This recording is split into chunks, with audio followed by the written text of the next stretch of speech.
The air in the city always vibrated with noise. It's car horns, sirens, shouts, music, the rumble of the subway far below the streets. But lately, amidst the din, Elias had been hearing other sounds, echoes of sounds that shouldn't be there. And he liked the city for its anonymity, for the fact that, amidst the millions, no one paid him any heed. He'd be crossing the deserted Brooklyn Bridge at night and hear the faint, distorted echo of chanting. But then the sound started following him home. In his apartment, he'd hear the maddening sound of a train where no tracks existed, and when the sounds came, so did the memories, fragmented and not his own. Yet they were undeniably real. They crowded his mind, invaded his sleep, made him feel as if he were going insane. It was as if the city was a living thing, breathing in the horrors of its inhabitants and storing them away in its cavernous heart. They were tearing down buildings and replacing them with sterile glass towers. They were paving over the streets with tarmac, covering over the cracks and the grime with fresh coats of paint. But none of it worked. The city was a living archive of dread. And as long as that was the case, he wasn't safe. And now it was exhuming them, flinging them up like a wounded animal caught in the headlights. Desperate, thrashing, trying to break free. The taste of chlorine and old blood on his tongue. The coppery temps of a fresh wound. The slick, wet feeling of a corpse beneath him.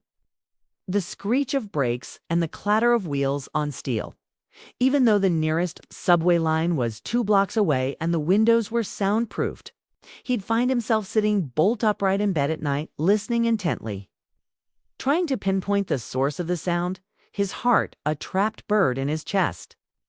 Not the rhythmic crashing of waves, but something far more sinister, like the last reverberations of a dark, forgotten ritual. Or he'd be walking down an empty alley in Soho and hear a scream in the distance, a woman's scream, sharp and panicked, like a bird that's been snared. The sound would come from an empty street, a place where even the rats had the sense to stay away. But lately, the city had started to feel different, less a place to disappear in and more a place to be found. He was a graphic designer, a solitary sort who preferred the company of his darkwave synth collection to that of actual people. It began subtly. At first, he'd dismissed it as the tricks of his imagination, the byproduct of too much caffeine and solitude. Then he'd hear it again, the echo of a footstep in the hallway outside his door, the dragging of a metal chair across the floor, the slam of a screen door in the summer night.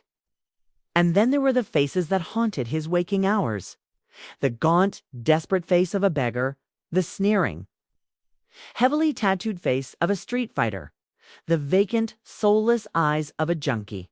But then he realized that the city itself was the archive, the repository of all these memories, all these traumas. What was happening to him was happening to the city as well.